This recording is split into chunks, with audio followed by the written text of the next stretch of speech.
Mysterious messages of the ancients.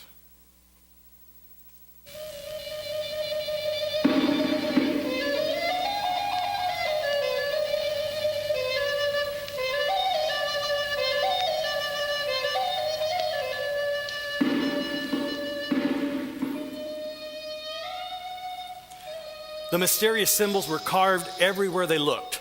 Strange pictures on the walls of animals and geometric shapes. Were they decoration? Or were they some type long-lost writing? The early explorers of Egypt wondered. The clay tablets were covered with small wedge-shaped characters. It must be writing, but it looked, frankly, more like a chicken scratched its way across this clay tablet when it was still wet, and then they baked it. How could these ancient writings be deciphered so that the long, silent voices could again speak their mysterious messages? The task of archaeology is to find just such answers, to dig up from the dirt things that can speak to us about the ancient past. Archaeologists have been digging in the Middle East for well over 100 years. And face it, at the very beginning, it was treasure finding. That's really all it was. But today, archaeologists are after clues that help us to understand the ancient past. And tonight, I want to tell you about what I consider to be 3 of the most exciting stories in archaeology.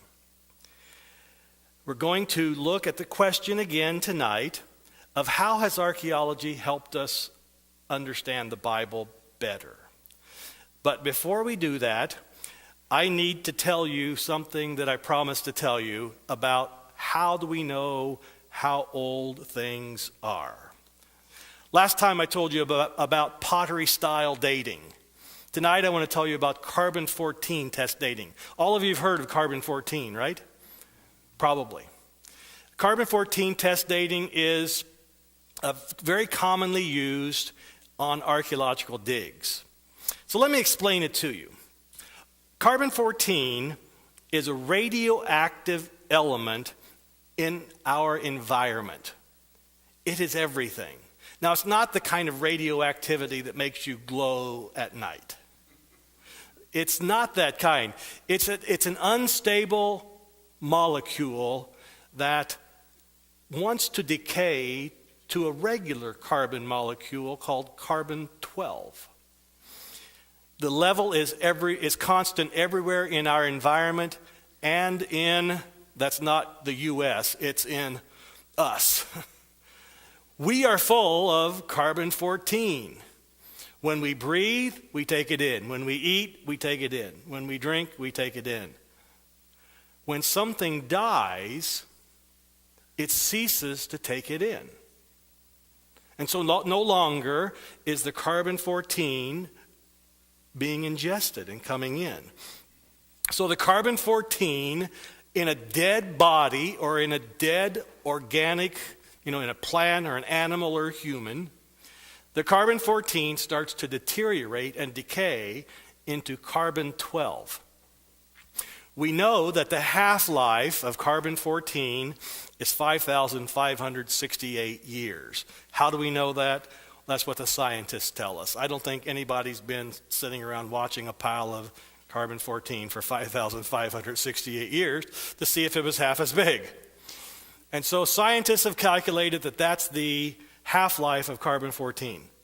So when something dies, it no longer brings in the carbon-14. The carbon-14 deteriorates, and so scientists can look at dead organic material, a body or plant life, and when they see the ratio of how much carbon-14 has deteriorated into carbon-12, they can tell how long something's been dead. Clear as mud? Let me give you an example of this. You have a friend who loves birds, and he wants the birdies to have clean water to drink and to bathe in. And so he has put together a bird bath out in his front yard that's constantly fed with clean water through a little hose from a large holding tank. Because he lives so far out in the country, he doesn't have electricity, believe it or not. And so the only way he can keep the holding tank full of water is to carry 5-gallon buckets around and dump into the holding tank. And he has to do this constantly in order to keep water going for the little birdies. You say to him, you're retired, you really ought to take it easy. He says, but I have to take care of my birdies, because if I quit putting water in the tank, in 8 hours, it will be half empty. You got it? In 8 hours, if he doesn't put water in the tank, it'll be half empty. So one day you go out and visit your friend, and it's no surprise to you, you find him dead of a heart attack in the front yard from carrying all these stupid 5-gallon buckets to feed and to water the birdies. And you go around to the holding tank, and you see that the holding tank is half empty, and so you know that he's been dead 8 hours, you see, because it's been 8 hours since he put any water in. That's kind of the illustration of how carbon-14 works. We're full of carbon-14, and depending on how much our tank has been emptied of the carbon-14, archaeologists can tell how long ago it was that something died because they no longer ingested carbon-14. Does that make sense now? I think it's a pretty good illustration. It doesn't totally work because in the illustration, the guy would have to put 5-gallon buckets in the tank 24 hours a day. And I'm not sure that's going to really happen, right? But it's a good illustration, and hopefully it will help you understand it a little bit better. Now, there are some problems with the carbon-14, and it sometimes gets a bad rap amongst many people who especially are creationists. One of the problems with carbon-14 is that it only works on organic matter. In other words, something that was once alive and is now dead. Humans, animals, plants. That's all that can be tested by carbon-14. You cannot test a rock, so you cannot test a fossil with carbon-14. So therefore, you never end up with millions and billions of years with carbon-14 test dating. The earliest carbon-14 test date I've ever heard of is 30,000 years BP, before the present. And of course, from my theological point of view, that's even way too early, because I tend to be a young earth creationist who doesn't believe the earth has been around that long. But at least you can understand that you don't get these huge millions and billions of years with carbon-14. And one of the problems, the other problem that I have with carbon-14 test dating, is the presupposition that the carbon-14 rate to deteriorate down to carbon-12 has always been constant. I mean, there really hasn't been anybody sitting around for 5,568 years looking to see if this is constant. And so if the world were different, I believe in a flood in the book of Genesis, if the world were different in a pre-flood world, then the world would have been very different, and it would look very different, and perhaps the rate of deterioration would be very different. And so those are some things that you should know about carbon-14 test dating. So hopefully that makes some sense to you. Okay, well, let me get back to the real topic of the night. The question again, how has archaeology helped us understand the Bible? Last time we saw 3 ways, and tonight we're going to look at ways 4 and 5. The 4th way that archaeology has helped us understand the Bible and supported it and substantiated it is that archaeology has discovered ancient texts and provided us the means to read them. Let me tell you about the Rosetta Stone. In ancient Egypt, archaeologists and explorers found this ancient writing. They called it hieroglyphs. Hiero meaning in Greek meaning sacred, glyphs, writing. So literally it's sacred writing. And they wondered, what is it if you see a picture of a bird, does it mean a bird? Or does it mean ba? Or does it have some other idea involved with it? Is it picture writing? Or is it an alphabetic script? What is it? And so they saw this writing all over and they wondered what it was. By the way, I want to tell you something that I just recently learned. When you talk about this type writing, the proper way to say it is hieroglyphs. These little pictures are hieroglyphs, not hieroglyphics. The word hieroglyphic is the adjectival form. So it's hieroglyphic writing. But when you talk about the individual symbols themselves, they're called hieroglyphs. That was a new idea to me. I learned from a lecturer named Bob Breyer. And I'm hoping that, I just recently learned that, so I'm hoping that in this lecture tonight I remember it. And I don't say it wrong. If I do, just ignore it.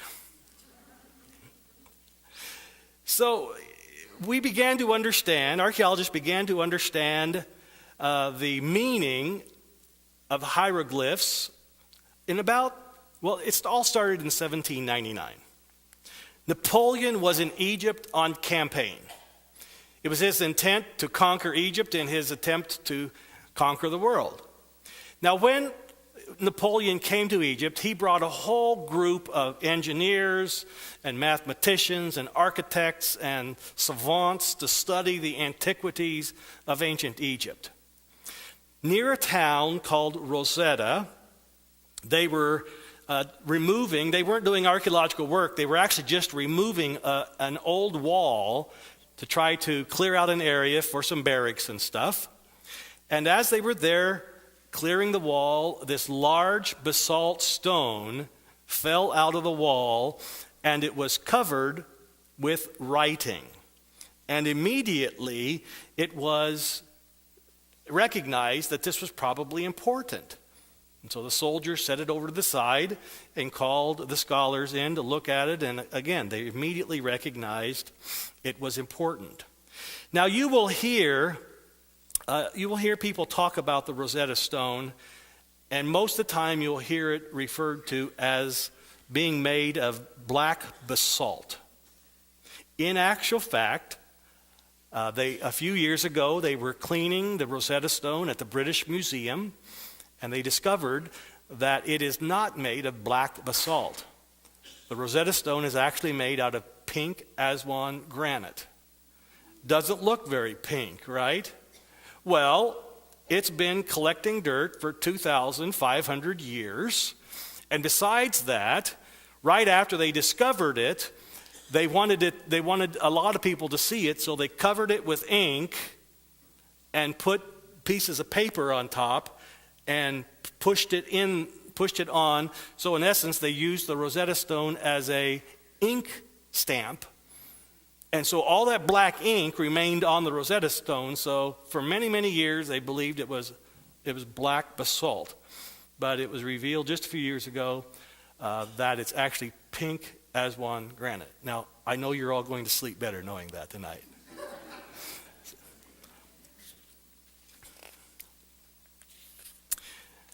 The Rosetta Stone, you'll see a small replica outside in the lobby, but you'll see a large, full-scale drawing of the Rosetta Stone to let you know exactly how big it actually is. It's 3 feet 9 inches high and 2 feet 4.5 inches wide.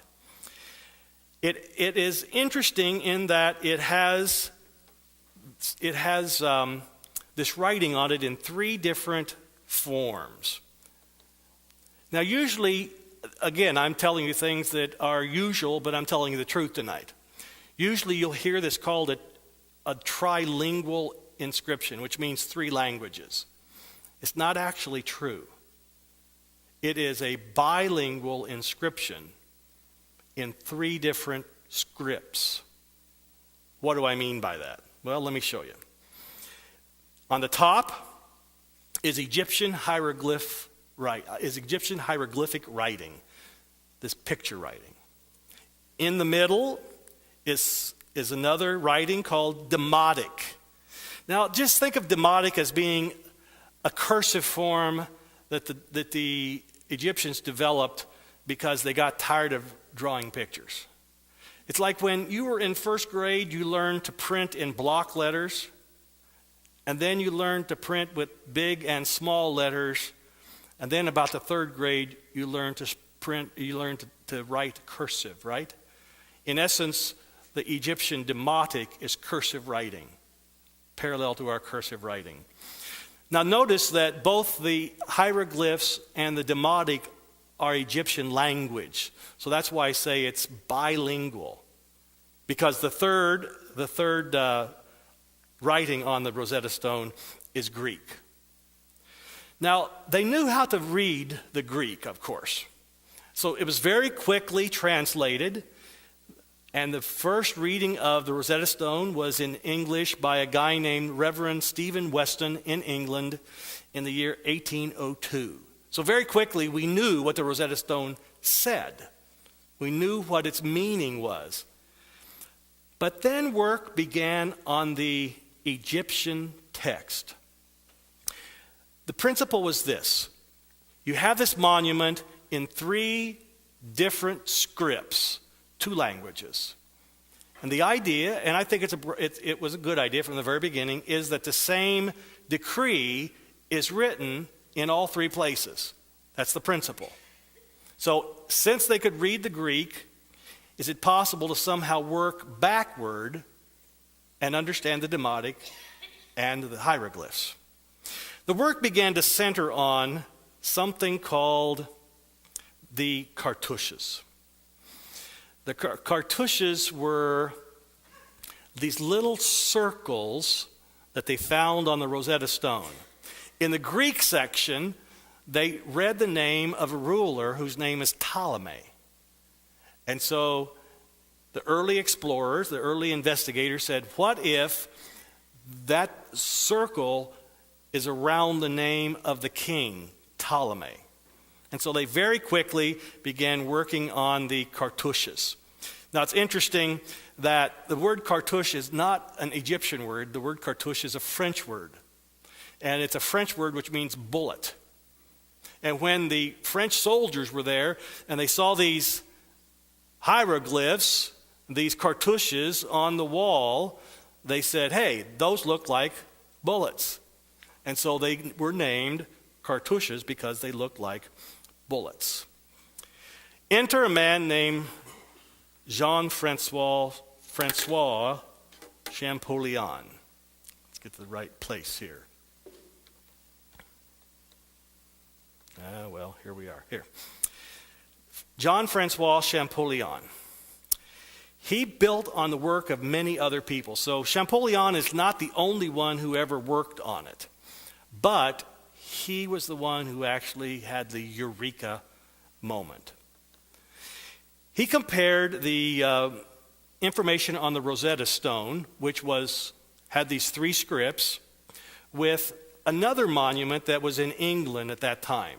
It's called the Banks Monument. Most of you have never heard of the Banks Monument. But the Banks Monument was a bilingual inscription. It had the same inscription in hieroglyphs and in Greek. And so, using the Banks Monument to help him, Champollion began to work on the hieroglyphic section of the Rosetta Stone. On the Banks Monument, there are 2 names, Cleopatra and Ptolemy. On the Rosetta Stone, there's 1 royal name, Ptolemy. By the way, this Cleopatra is not the famous Cleopatra. She was Cleopatra, you were talking about, of Elizabeth Taylor fame, right? And Mark Antony, Richard Burton, you know. That Cleopatra is Cleopatra VII. In the Ptolemaic reign, during the Ptolemaic reign in Egypt, every ruler was named Ptolemy. And every one of their wives was either named Bernike or Cleopatra. They weren't real imaginative when it came to naming people, you know. So this is not the famous Cleopatra whose name is on the Banks Monument. What Champollion did was this. He said to himself that usually names kind of transfer between languages. They may get just a little bit of a local flair, but they're what we call transliterated between languages. So the name Frank, my name in French would be Francois, but it's very close. It's very, very similar. We were in Scotland. My wife and I were in Scotland a few years ago, visiting on our 30th wedding anniversary.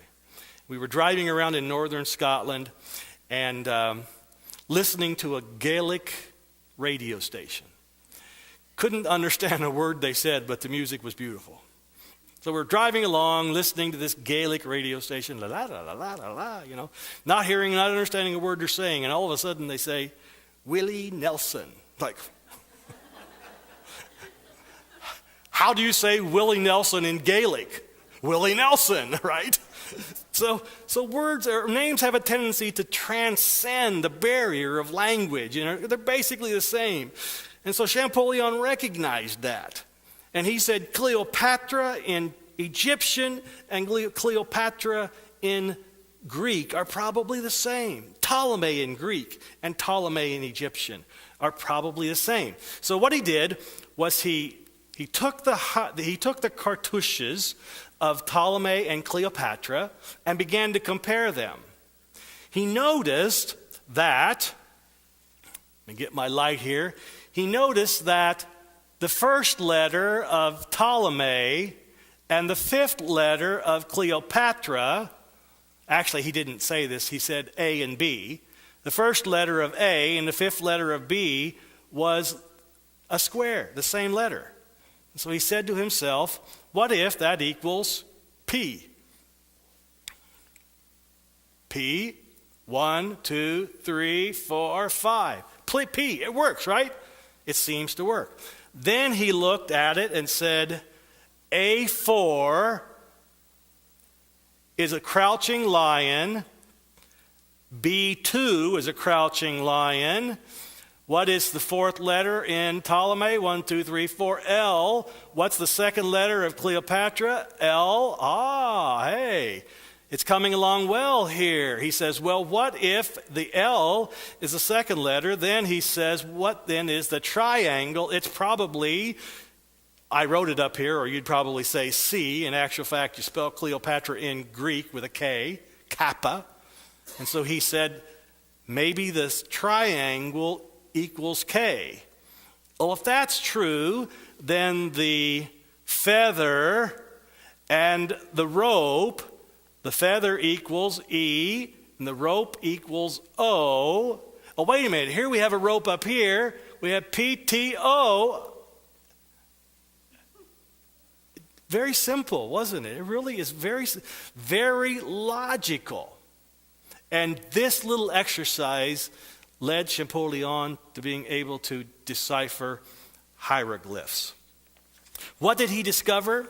He basically discovered that hieroglyphs, the hieroglyphic language system, is an alphabetic script.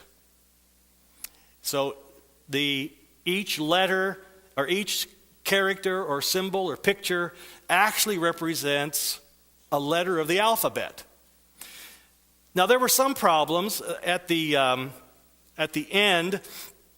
There were some problems in that Cleopatra has more than, let's go back here a second. Cleopatra has more hieroglyphs in her cartouche than numbers in her, or letters in her name. And actually there's an A, you see, here's an A, the vulture, there's an A, and then you have two other symbols right there. Well, what are those? And as Champollion continued to study ancient cartouches of other queens, he began to see that those two are in every hieroglyph of a royal woman. So he called them determinatives. They kind of tell you who she was. They're not intended to be put into the word, but they tell you who she is. There was another problem that Champollion ran into, and that is that the hieroglyphic section the Demotic section and the Greek section, are not perfect copies of each other. They're not exact translations. In essence, what the people who inscribed the Rosetta Stone did was they wrote the inscription in hieroglyphs, then they wrote the same inscription in Demotic, but changed the wording around a little bit, you see? So it's not a perfect word-for-word translation all the way down. And that caused them a few problems. Well, what is the Rosetta Stone? How many of you have seen a Rosetta Stone in the British Museum? A number of you have. It's a wonderful place to visit, wonderful thing to see. What is a Rosetta Stone? It is a copy of a decree passed by the Egyptian clergy on the first anniversary of Ptolemy V Epiphanes, king of all Egypt, 204 BC. It concerns all the honors placed upon him, and it's bragging on him, his leadership at home and abroad. I tell you, it is a very boring decree. I've read the whole decree. It's very boring. Not at all exciting. But the value in the Rosetta Stone is not in what the decree said. But the value in the Rosetta Stone is because of what it helped us do to understand and interpret hieroglyphs.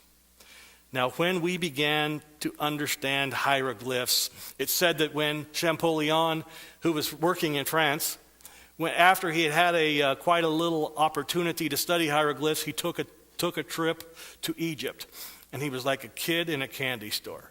He was walking around and reading stuff over all the temple walls, and the friends that were with him, this is a funny story, the friends who were with him are going, yeah.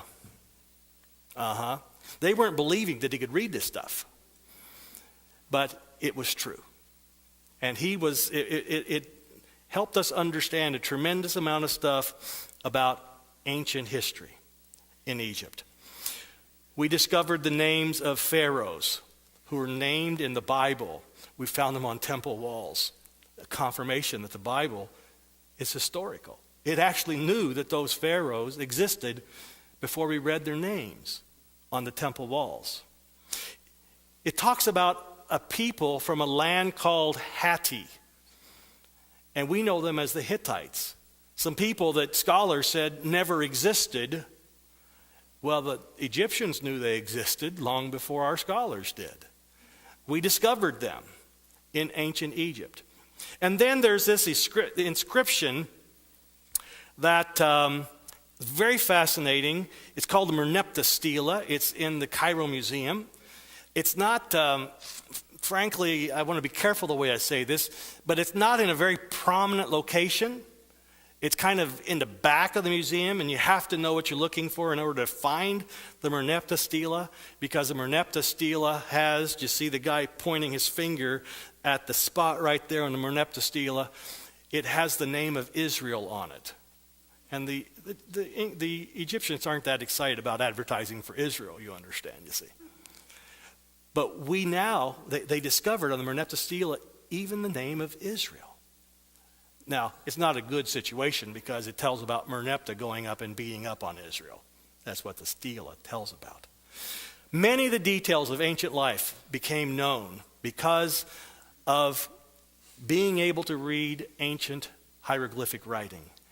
And it makes the stories of the Bible, the stories of Joseph, the story of Abraham being in Egypt, it made them ring true. The Rosetta Stone changed the history of history. It's a wonderful story. The second story, most of you, I'm going to guess, have heard about the Rosetta Stone. The second story, I'll bet almost none of you have heard about. It's called the Behistaun Rock.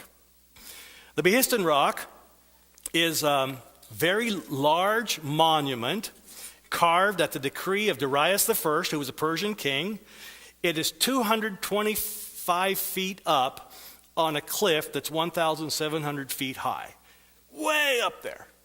It can be seen as you walk by, way up there. One has to wonder how in the world they carved the thing. Way up on the cliff. It celebrates a defeat by Darius and his army of a rebellious guy whose name was Gamata.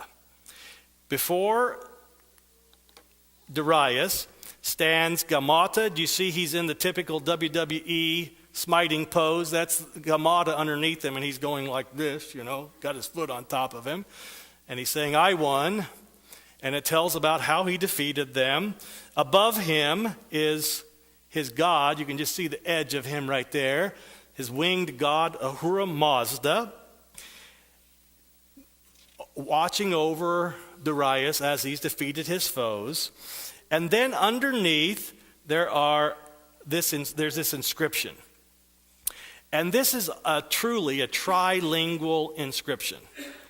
There are 3 languages: Old Persian, Elamite in cuneiform, and Akkadian in cuneiform. Now, cuneiform writing is based on the Latin words. Cuneiform means wedge-shaped writing. And literally, to me, it looks like a chicken. I was raised on a farm. Looks like a chicken was scratching. That's about how easy it looks to read to me. Enter Henry Rawlinson. He had seen, this inscription had been seen for hundreds of years up on the cliff. But Henry Rawlinson was an English government official who was living in Iran at that point in time. And he had seen the inscription up there and decided that he wanted to try to decipher it. And so he climbed up and copied this inscription by hand. The story is that there's this tiny little ledge, I don't know how big it is, but this small little ledge at the bottom of the inscription. And the story is that he took a ladder up there and put this ladder on the ledge and leaned it up and copied it by hand. And some points in time, the ledge wasn't really wide enough for him to do that very easily, so his servant pushed the ladder against the wall so he could climb up. Not for me. Some of you may be picking up that I don't like heights, Wouldn't be able to do this. Took him a number of years to be able to even copy the Behistaun inscription. He began to study it, and he knew Old Persian, the Persian language, and so what he did was he worked from the Old Persian and began to decipher the Elamite and the Akkadian. Now, it took him 9 years to decipher the cuneiform. 9 years. As incredible as the story of Champollion is, most of you have never heard of the Behistaun rock, and most of you have never heard of Rawlinson, but I actually think it was a greater feat than what Champollion did. And basically, nobody knows about the story. If you look in my display cabinets back here, on the very far right-hand wall as you go out, there's this little alabaster bowl that I have in my collection, and it has some cuneiform script on it. I don't know if you can see it. 3 lines of cuneiform script, and supposedly it dates from the time period of Darius, about 600 BC. And so I count it to be very, very precious to have in my collection. Well, what happened when we began to start being able to read cuneiform? Well, last meeting, we talked about all those tablets they found at Ebla and Nuzi and another place called Ras Shamra. Archaeologists began to read those tablets, and all those seemingly strange stories of Abraham and the patriarchs suddenly began to make sense. Places and people, we saw this at the last lecture too, places and people that skeptics had said never existed were confirmed that the Bible had talked about them, and they actually did exist. And we have learned the history of other nations, like I mentioned the Hittites. Archaeologists have discovered at Hattusha, the capital of the Hittite Empire, have discovered cuneiform tablets that tell the whole history of the ancient Hittites. So reading cuneiform has helped the ancient voices from the past speak again.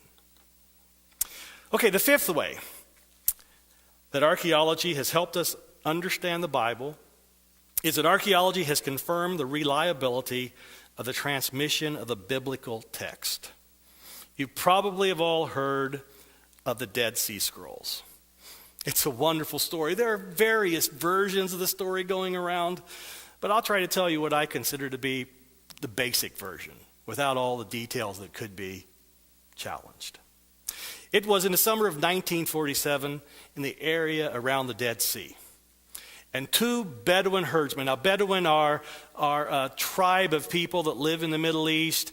They are nomads. They live in tents, and they're herdsmen. And two Bedouin herdsmen are out following a goat. And the two that we know of were these two. The one on the right is a man named Muhammad Edib. Nickname Edib the Wolf. Muhammad the Wolf. They were out looking for a sheep, or goat rather, and they couldn't find it, and they saw a hole in the cliff, and trying to scare it out, they took a rock and threw it in, and didn't hear a goat go bah, but instead heard the breaking of pottery, the breaking of ceramic. The story is told in two different ways at this point in time. One story says that they immediately were curious, and so they ran up to find out what it was. The other story is that they were scared because they had thought they had probably broken a ceramic jar that probably had locked in a genie, or a jinn, as they called it, an evil spirit. They probably had released an evil spirit in this cave, and so they ran. I actually like that part of the story. I actually think that's probably most likely. But then later on, curiosity got the best of them, and they went back and went into the cave, and there they found some old pottery jars and a couple that were still intact. And I imagine they just, visions of treasure danced through their head, don't you think? Gold and gems and all those things. When they opened the jar, all they found was musty old leather scrolls. Smelly. What a disappointment. The wolf took them home, and it said that he hung them in a bag outside his tent. And how long they hung there, we do not know. It probably doesn't matter, because in that part of the world, it almost never rains anyway. He got to thinking that he could probably sell them in Bethlehem, because in Bethlehem there was an antiquities dealer named Kando. He probably thought he could sell them for a few dollars, and so he took them into Bethlehem and sold them to Kando. When it became known what they were and how important they were, there was more investigation by the authorities, and there was a scramble for scrolls that was both by the Bedouin and by the archaeologists. More caves were found. Altogether, there are 11 caves that are found that have scroll material in them.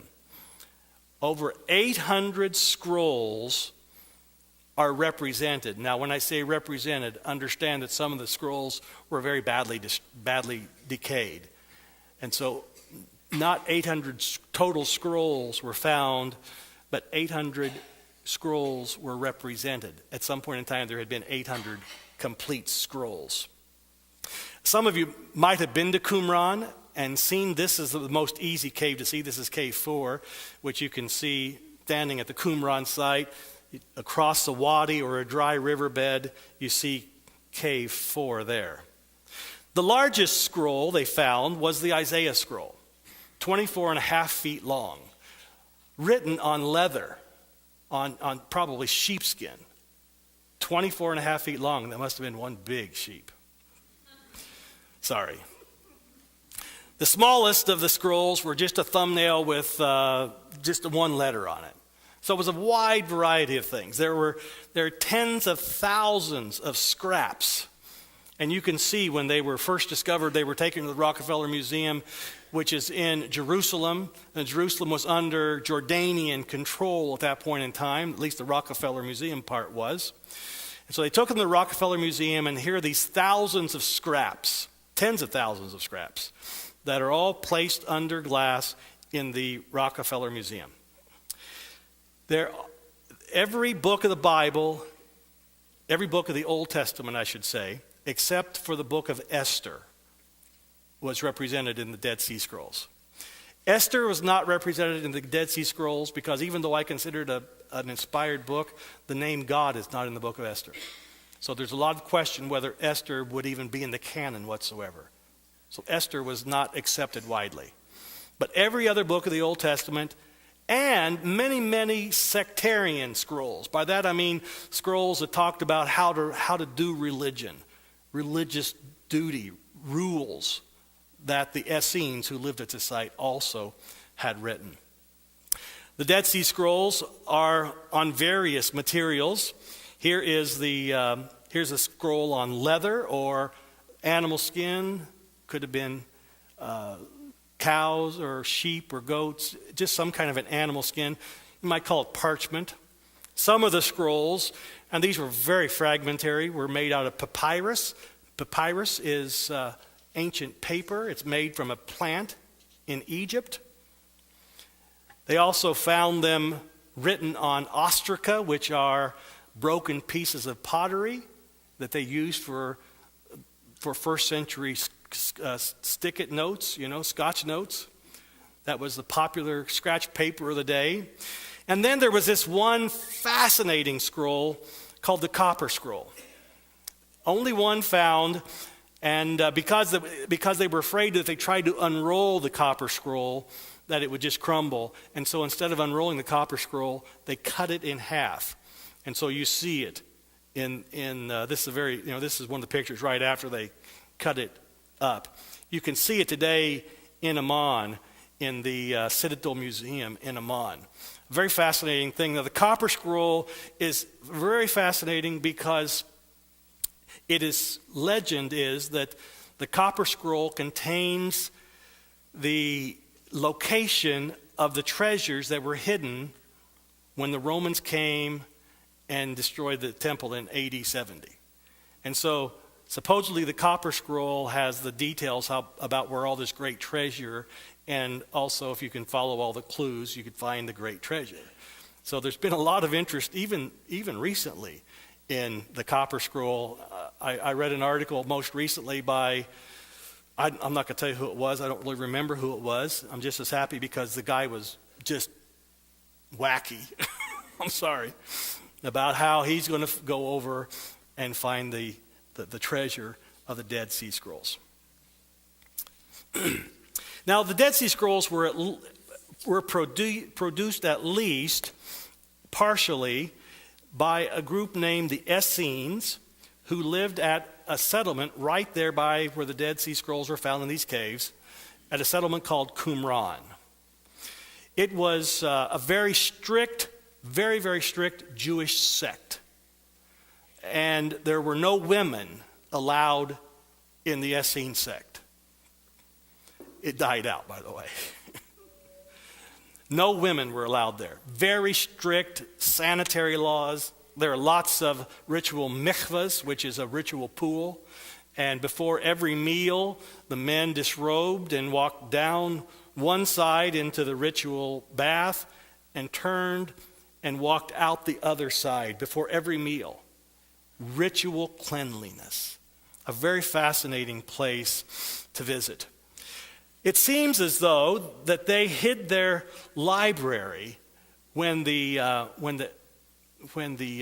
Romans came and destroyed their settlement. In the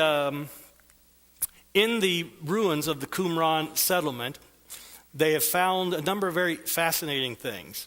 These are inkwells. They also found these tables that they have reconstructed now, but they believe these were the tables that they actually used to copy the scrolls. And so if you go into the ruins of Qumran, there's this room that's labeled the scriptorium. This is a lot of archaeologists today are questioning whether the scrolls were actually produced at Qumran or not. One archaeologist that I've read has said that Qumran was actually a pottery factory. Well, who knows? I lean toward the idea that it was indeed a place where the scrolls were produced. Qumran was destroyed in AD 70. After Jerusalem had been destroyed, they came on down from Jerusalem. Qumran is down by the Dead Sea. Came on down to from Jerusalem and destroyed Qumran. And most people think that this library was hidden in order to keep it from the Romans.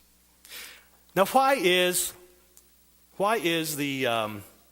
Dead Sea Scrolls so important? By the way, this is a picture of Qumran, the ruins of Qumran. Why are the Dead Sea Scrolls so important? This is why. Because until the Dead Sea Scrolls were found, the earliest manuscripts of the Hebrew Bible that scholars and archaeologists had were medieval, dating to about AD 1000. Very late manuscripts. The critical scholarly opinion was that during the time between the time of Jesus, first century AD, until the medieval period, that 1,000 years, the Bible manuscripts had been copied and copied and copied and added to and subtracted to and corrupted until critical scholars said, what we have in our manuscripts today is nothing like there was in the first century AD. They're so totally corrupted, how could they possibly be of value? Well, then they find the Dead Sea Scrolls. And what do they find in the Dead Sea Scrolls? They find that the Dead Sea Scrolls are in remarkable agreement with the manuscripts that are 1,000 years later. Remarkable agreement. That grand Isaiah scroll, it's probably the best scroll found in the whole Dead Sea Scrolls, 24 and a half feet long. The Isaiah scroll agrees in every important point with the later copies we had. Now, when I say agrees in every important point, what do I mean? Well, I mean simply that. There are certain things that aren't important. If the word says and or but, does that really matter? No, I don't think so. I was listening to someone speaking about the Dead Sea Scrolls some time ago, and he said that the Dead Sea Scrolls and the Isaiah scroll and the later manuscripts matched 100%. Well, that's not true. It's simply not true. Because when you copy something as big as the Isaiah scroll, 66 chapters, you're going to make a mistake. You're going to write two ands instead of one and. I mean, don't these things happen when we're copying? You know, some of you still haven't learned, even though you should have learned it in the 5th grade. Some of you have not learned the difference between T-H-E-I-R and T-H-E-R-E, right? Well, it's probable that somebody who was copying one of these scrolls didn't know that either. So they probably misspelled a word, or they probably put the wrong word in. But is that going to shake your faith? No. And so there are scribal variants, there are errors, there are admissions, there are a few things like that. But on every important point, the scrolls reflect, the earlier scrolls and the later scrolls reflect each other. They match on everything that's important. There are a few things that some people might consider to be a little bit more substantive. If you read the King James Bible and most modern translations, 1 Samuel 17, it talks about a guy named Goliath. And it says that Goliath was, anybody know how tall Goliath was? 9 feet tall. In the Dead Sea Scrolls, one of the Dead Sea Scrolls from Cave 4 of 1 Samuel says that Goliath was 7 feet tall. Well, if Goliath was only 7 feet tall, I don't want to go to heaven. It's not important. The story's there. And 7 feet tall in that day would have been a big guy. So there are some small changes. But God has protected his book. I think that's why the Dead Sea Scrolls are so important. It shows us that God protected his book through those ages, those 1,000 years when the critical scholars said it's become so corrupted you can't count on it anymore. Archaeologists have proved that God protected his book. And the Dead Sea Scrolls were brought out as a confirmation that God has protected his book. In recent times, there's still been a lot of interest in the Dead Sea Scrolls. The largest scrolls were published immediately, like the Temple Scroll, which was published by a guy named Yagil Yadin. The Temple Scroll was a sectarian Jewish scroll. The Isaiah Scroll, this wonderful scroll, was published very quickly, so we know we can study it. But some of the more fragmentary scrolls weren't published very quickly. And they were assigned to scholars who started studying them. And they invested their time in them. And then years and years and years went by. And the original editors maintained a stranglehold on those ancient scraps of scrolls. What was happening was this. A whole generation of scholars were missing their chance to study these original Dead Sea Scrolls because, except for the ones that had already been published, there were hundreds of scrolls that were still being held by their original editors. And so there was a campaign to release the Dead Sea Scrolls. It was put together by a guy named Herschel Shanks from the Biblical Archaeology Society. He offered to publish the Dead Sea Scrolls into, how much does he offer? $100,000 he offers if someone will give him the original manuscripts, the original copies of the Dead Sea Scrolls. They were photographed. If someone would give him those photographs, he would publish them and give them $100,000. But they still couldn't be bribed. Took several years until finally there were lawsuits in court. Till finally a library named the Huntington Library in California released the slides and broke the monopoly.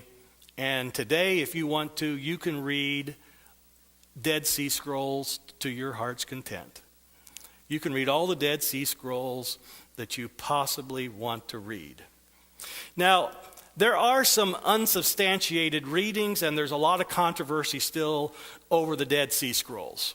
There are all these conspiracy theories. You like conspiracy theories? I hate conspiracy theories. All these conspiracy theories about the Dead Sea Scrolls. The Jews, some people say, the Jews have suppressed the scrolls because it proves that Christianity is right. Sounds good, right? Some people say the Catholics, and many of the original editors were Roman Catholics. Some people say the Catholics have suppressed the scrolls because it undermines their historic authority. I don't believe either one of those. I believe that there were just some zealous and jealous scholars who didn't want anybody else to see something that they wanted to get the credit for.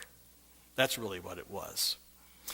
There are some unsubstantiated readings coming out, and some are very, very spectacular. There's this one scroll here.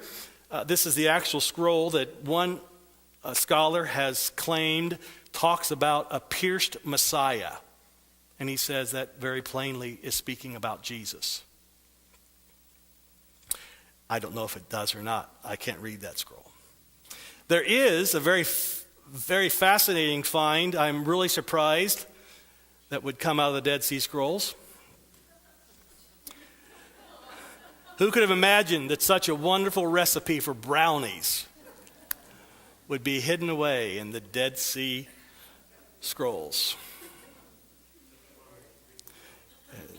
Those of you who know me, you know that I love brownies. The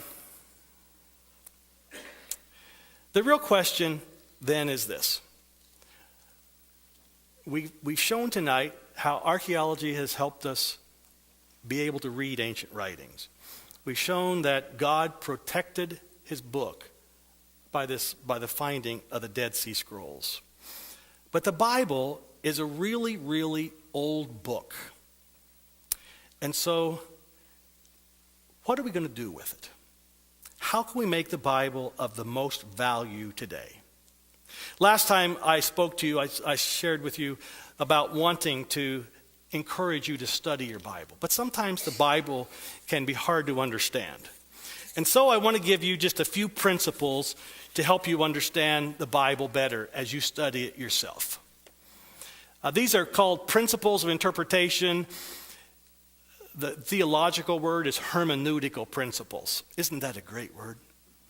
Hermeneutical principles. I'll let you have that word tonight at no extra charge. Principles of interpretation to help us understand the Bible better. Let me just give you those right here. The first principle of interpretation that I want to give you is to read the Bible in a modern translation. Sometimes the older translations of the Bible can be very hard. The King James Version this year is the 400th anniversary of the publication of the King James Version. It's a wonderful translation. I was raised on the King James Version. I love it. But the problem is that people don't talketh liketh thateth anymore. Right? And so find a translation that is helpful and that you can understand. And remember, it's important to find a translation that is a true translation and not a paraphrase. So you're getting a group of people who have translated it instead of one guy sitting down and saying, well, I think it means this. Differences are, like the New International Version is a translation. The Old Living Bible is a paraphrase. The Message by Eugene Peterson today is a paraphrase. The Clear Word that some of you use is a paraphrase. They're fun reading, but for real Bible study, go back to a real translation. The second principle I want to share with you is start by reading sections of the Bible that are most understandable. So in the Old Testament, read Genesis, read Psalms, read Esther, read Ruth. Don't read Leviticus and Deuteronomy. Those of you who were in church yesterday here at the Williamsport Church, don't read 1 Chronicles 1 through 9. It's not fun.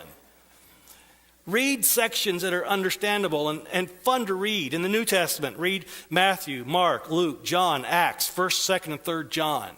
Lots of times people want to get into Revelation and they can read it, but they don't understand what it means. Start with these other passages to interest you in studying the Bible. I think it'll be helpful.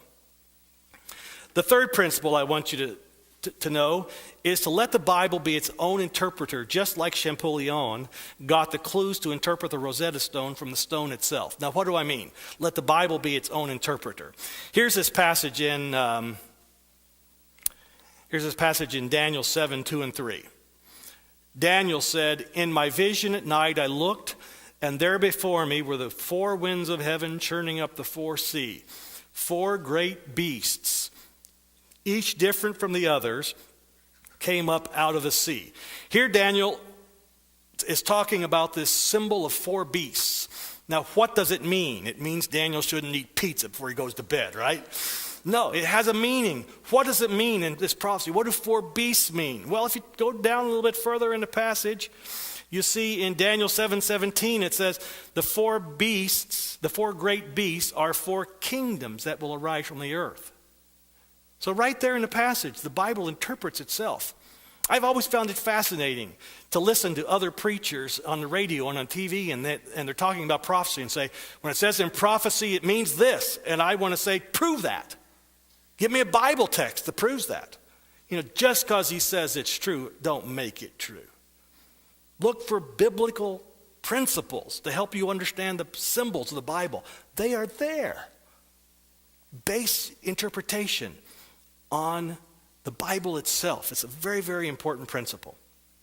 The fourth principle is never give up seeking to understand the Bible. just like Rawlinson never gave up on cuneiform. You know, sometimes studying the Bible can get bogged down. But here's this text in Matthew 7:7. It says this: "Ask and it will be given to you. Seek and you will find. Knock and the door will be opened to you." Now, this is from the New International Version. I actually am partial to another translation of this. It's called the FJZV, the Frank J. Zolman version. And that version translates the text because of the way the text is written in Greek. This is the way what the text really means. It says, "Ask and keep on asking and you shall receive. Seek and keep on seeking and you will find." It's continuous action. Knock and keep on knocking and the door will be opened unto you. You know, sometimes the Bible can be hard to understand. Keep going. How many times during those 9 years you think Rawlinson must have just said, "I can't get it"? But he was successful. Keep studying. Don't give up. The fifth principle that I want you to know is to realize the type book the Bible really is. That the Bible is a spiritual book. Now, I've been trying to tell you that the Bible also contains history. It does. But the purpose of the Bible is a spiritual purpose. It's a spiritual book. Here's this text in 1 Corinthians 2:14. Paul says this: "The man without the Spirit does not accept the things that come from the Spirit of God, for they are foolishness to him, and he cannot understand them, because they are spiritually discerned." What's that mean? It means if you're not approaching the Bible with a spiritual desire, you won't be able to understand it, because the Bible is spiritually understood by those who have a spiritual desire to understand it. If you're reading the Bible just as good literature, it's not going to have a great impact on your life. But if you're reading the Bible as a source of all truth, it'll change your life. Realize the kind of book the Bible truly is. The sixth principle is realize the nature of truth. Not only the nature of the Bible, but now realize the nature of truth. The nature of truth is that something, this is going to sound really silly, okay? The nature of truth is that something has to be true. Everything can't be true, right? I don't believe that all roads lead to heaven. I don't believe that every truth is of equal value. The Bible says that the truth is found in God's word, in the Bible. Here's this text in John 17:17. Jesus is praying in John 17:17. He's praying to his God at something called the intercessory prayer of Jesus in John 17. And Jesus says, "Sanctify them by your truth." He's speaking to his Father. And then he says, "Your word is truth." Where do we find God's word today? In the Bible. So therefore, if we want to know what truth is, we go to the Bible to find truth. We don't take anybody's opinion about it. Just because a preacher says it doesn't mean it's true. Whoa, watch out, Zolman. No, you know one of the greatest things that you could do for me is not believe anything I say and go home and study the Bible and see what it says. Now, I think I'll be right. But if I could inspire you to go home and study your Bible to see if what I'm saying is true, that'd be the most wonderful thing in the world that ever happened. Don't believe it just because somebody says it. The truth comes from the Bible, and only from the Bible. The fact is that religion is a personal choice. Many people in my generation, I'm 56 years old on my birthday coming up. Many people in my generation were raised with a strong religious upbringing. Jewish, Christian, maybe Muslim. If you were a Christian, you might have been a Catholic, a Baptist, or a Methodist, or an Adventist. And I've been interesting to see through the years that when you ask people what religion they are, almost always they tell you what religion they were raised. I found it interesting to see people who haven't been in a church for 40 years. They go to the hospital and they ask on the intake what religion they are, and they'll name a religion, even if they haven't been in church for years and years and years and years and aren't practicing any religion at all, you know. And I think that's interesting because they still have that tie.